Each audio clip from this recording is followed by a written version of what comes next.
It's Neil Atkinson and Jurgen Klopp. Let's just sort of get straight into it. We had a chat about 12 months ago, Jurgen, and I think we all hoped this would be over and different by now, and it isn't. We're still stuck in it all. And so really, my first question is, how's it been leading this group of exceptional young people? And they are young people. We always forget that. We treat them like they're our dads. This group of young people that you've got to lead through this process where they're away from their homes, they're away from families. Has it been hard to get through this with the squad? Wow. I didn't think about that for a long time, but it was not easy for sure. It's but I don't want to describe it in a different way to all our lives, actually, to your life. It was difficult for all of us, not only for football players, but for football players as well. Maybe that's the right saying. And so, yes, I was not prepared for that, obviously, because nobody could have been. And we tried to get through this together, and we did. We did. It feels for everybody. So I always said that my life didn't change a lot because I couldn't go out before. So for me, not a lot, but I really felt for the rest of the world pretty much with all these restrictions and stuff like this. But it feels already now like long ago, and we are already on the good side of it, which I like a lot. It's my I check every day the figures in the newspapers, and it's like they are very positive in the moment, and so I can see the light at the end of the tunnel, and that's the only thing I needed. I couldn't see that all the time because it was really tough in the first few months for sure, in the last few months as well. But now I see it, and so I'm in a pretty good mood. I'm in a good mood as well. I thought it was interesting when Thiago scored. What hit me when he scored at the weekend, he was pointing at the squad like quite aggressively, like there is only crowd. And he hasn't played in front of an Anfield crowd yet. And part of why people sign for Liverpool, they sign because they want to play for you, I'd like to think. They sign because they like Liverpool and its history and its prospects.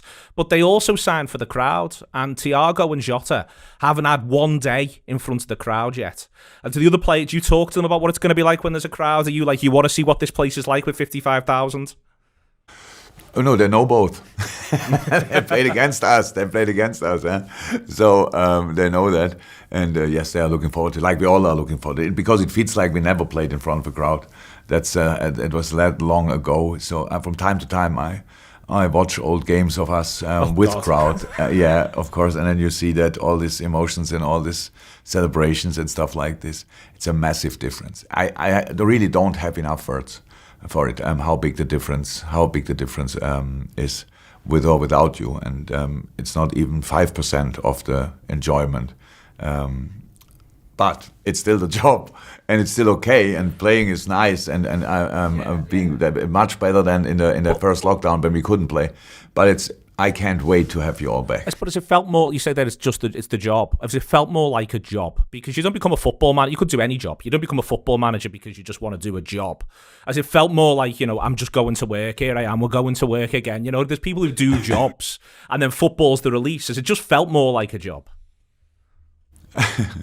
No, the actual job is always the same, because most of the time I'm not in a stadium, I'm at a training ground, and there a few things changed there as well. So we sat for the majority of the time in winter jackets in our building because we had to open all the doors. So that was not cool. But that's the highlight of the week are the games, and they were different, definitely. And but we went through that. It's an experience, and in 20, 30 years we can tell the story. We were part of the generation who killed the virus altogether. That's then, and we have some stories to talk about that. That was not possible then. That was not possible then. Now you go to concerts again. Yeah, believe me, there were 1.5 years we couldn't do that at all. People couldn't hug each other. All these kind of things will be then a story. And